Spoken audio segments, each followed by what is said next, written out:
Lorsque vous placez véritablement Dieu en premier, ces 7 choses se produisent. Il arrive un moment dans la vie où vous réalisez que tout ce que vous avez poursuivi peut encore vous laisser vide. Les réussites, les relations, les possessions promettent l'épanouissement, mais votre cœur aspire toujours à quelque chose de plus. Au fond de vous, vous savez qu'il y a une place dans votre âme que seul Dieu peut combler. Placer Dieu en premier n'est pas juste une phrase d'église. C'est une décision radicale de faire de lui le centre, et non une simple note en marge de votre vie.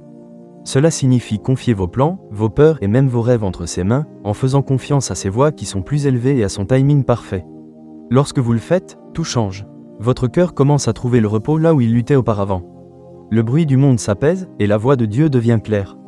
Vous commencez à voir que sa direction n'est pas une restriction, mais le chemin même vers la liberté. Ce n'est pas seulement une question de recevoir des bénédictions matérielles. Il s'agit d'être transformé de l'intérieur. Il s'agit de se réveiller chaque jour en sachant que vous marchez en harmonie avec le Créateur de l'univers. Ce ne sera pas toujours facile, et cela peut exiger des choix que les autres ne comprendront pas. Mais lorsque vous placez Dieu en premier, vous entrez dans une vie où sa présence guide, ses promesses soutiennent, et sa puissance vous entoure. Aujourd'hui, je veux vous montrer ce que la Bible révèle sur ce qui se passe lorsque vous placez véritablement Dieu en premier. Pas à moitié, pas parfois, mais de tout votre cœur. Car lorsque vous le faites, votre vie ne sera plus jamais la même. 1. Vos priorités s'alignent sur la volonté de Dieu. Lorsque Dieu devient le premier dans votre vie, la manière dont vous voyez le monde change complètement. Soudain, vos décisions ne sont plus guidées par l'impulsion, la peur ou les attentes des autres. Elles découlent d'un désir profond de lui plaire. Vous commencez à mesurer le succès non pas par ce que vous gagnez, mais par la question de savoir si vos choix honorent celui qui vous a donné la vie. La Bible nous dit dans Matthieu 6h33, « Cherchez d'abord le royaume de Dieu et sa justice, et tout le reste vous sera donné par-dessus. » Ce n'est pas juste un verset réconfortant, c'est une stratégie divine pour vivre. Dieu dit que si vous placez ses desseins au-dessus de vos ambitions, il prendra soin du reste. Il ne s'agit pas de négliger vos responsabilités, mais de les ordonner correctement. Lorsque votre cœur est aligné sur la volonté de Dieu, vous remarquez un changement subtil mais puissant dans la manière dont vous utilisez votre temps, votre énergie et vos ressources. La prière passe d'un rituel rapide à l'encre de votre journée. La parole de Dieu cesse d'être un simple livre sur votre étagère pour devenir le pain qui nourrit votre esprit. Vous commencez à dire non à des choses qui vous éloignaient de lui, même si elles semblaient inoffensives en surface, car vous avez goûté la joie de le placer en premier et vous ne voulez pas la perdre. Concrètement, cet alignement change souvent votre approche du travail, des relations et des projets d'avenir. Les décisions ne tournent plus autour de « que veux-je ?» mais de « que veut Dieu ?» Point. Ce changement allège un lourd fardeau de vos épaules, car vous n'avez plus à naviguer la vie seul.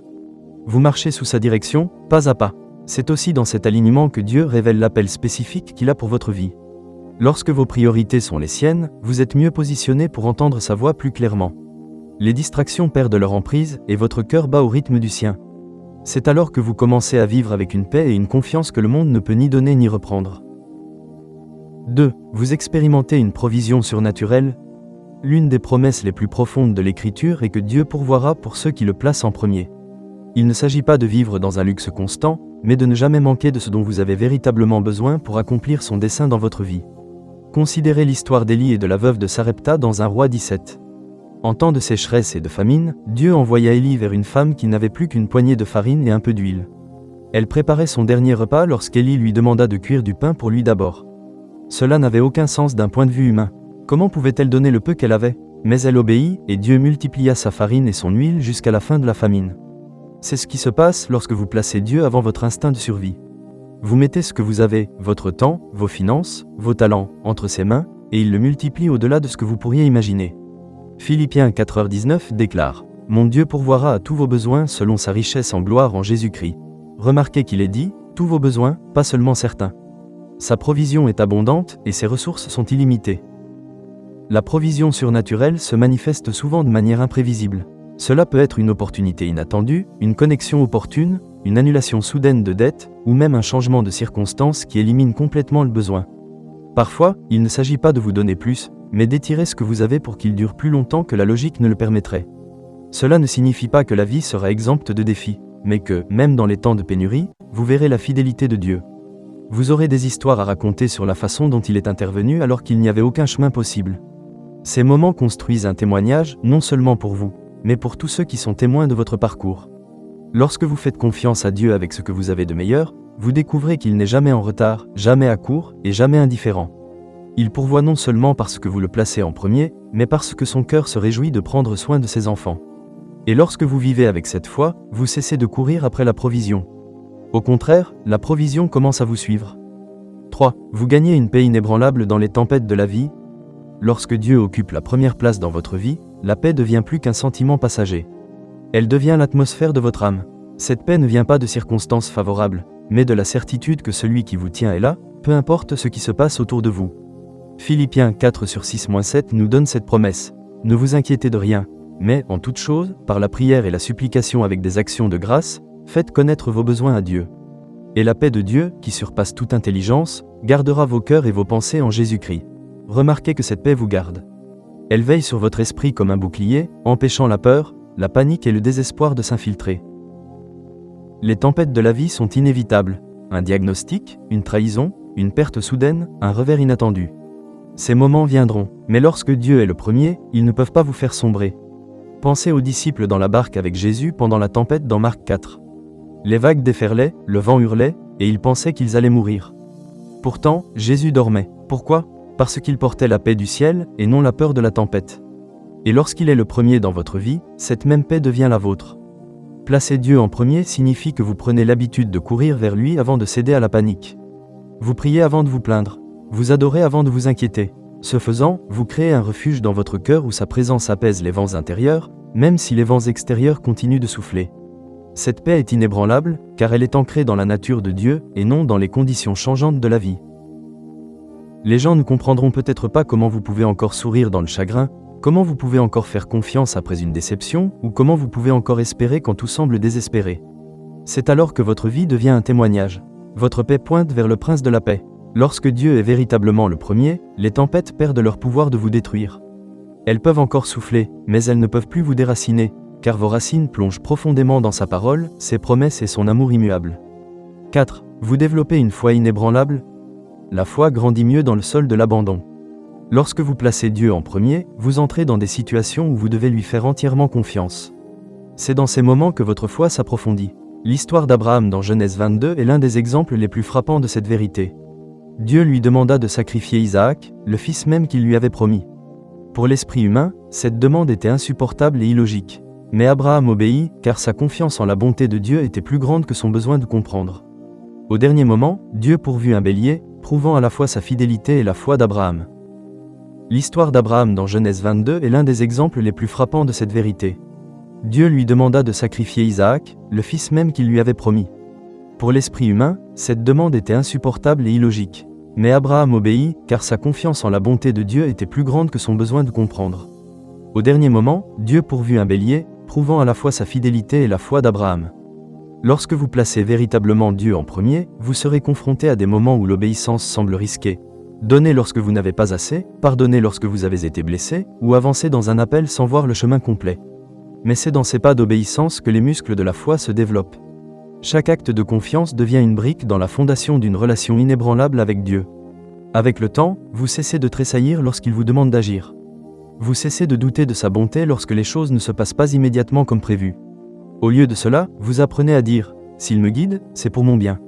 S'il demande quelque chose, c'est pour faire place à quelque chose de plus grand. » Hébreux 11:6 nous dit « Sans la foi, il est impossible de plaire à Dieu. » La foi ne consiste pas seulement à croire qu'il existe, mais à lui faire assez confiance pour agir selon sa parole, même lorsque cela vous coûte. Une foi inébranlable ne grandit pas dans les zones de confort. Elle grandit dans des lieux où vous n'avez d'autre choix que de vous appuyer sur lui. Et lorsque vous vivez avec Dieu au centre, vous découvrez que chaque épreuve est une occasion de prouver sa fidélité et de renforcer votre confiance en lui. Cette foi devient une forteresse dans votre âme. Elle ne s'effondre pas sous la pression. Elle tient bon quand tout le reste s'écroule. Et elle inspire les autres à croire que si Dieu peut être digne de confiance dans votre vie, il peut l'être dans la leur aussi. 5. Vous marchez sous une protection divine. Lorsque Dieu est le premier dans votre vie, vous êtes sous la couverture de sa protection divine. Cela ne signifie pas que vous ne serez jamais confronté aux dangers ou aux difficultés, mais que vous ne les affronterez jamais seul, et rien ne peut vous toucher sans passer d'abord par ses mains. Psaume 91 peint ce tableau de manière vivante. Celui qui demeure à l'abri du Très-Haut repose à l'ombre du Tout-Puissant. Il te couvrira de ses plumes, et tu trouveras un refuge sous ses ailes.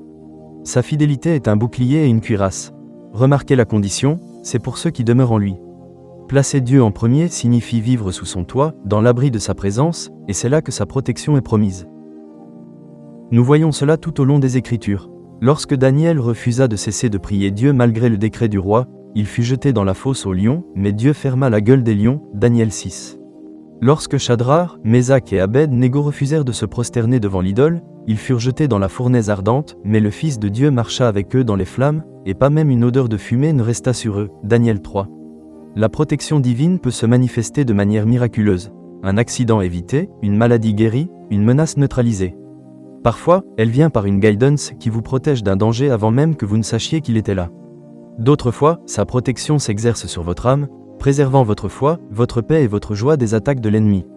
Placer Dieu en premier vous aligne sur sa sagesse. Le Saint-Esprit vous avertit des mauvais chemins, des mauvaises personnes et des mauvaises décisions avant qu'elles ne mènent à la destruction. Vous devenez sensible à ces murmures, indiscrets, n'y va pas, ou attends un peu. Ces petites obédiences peuvent vous épargner de grands dangers. Dans un monde rempli d'incertitudes, de peur et de combats spirituels, sa protection n'est pas seulement une bénédiction, c'est une nécessité. Et lorsque vous faites de lui votre priorité, vous pouvez marcher avec assurance, sachant que votre vie est cachée en Christ et entourée de son amour infaillible. 6. Vous commencez à porter des fruits spirituels durables. Placer Dieu en premier ne concerne pas seulement ce qui vous arrive, mais ce qui coule à travers vous vers les autres. Jésus a dit dans Jean 15/5, « Je suis le cep, vous êtes les sarments.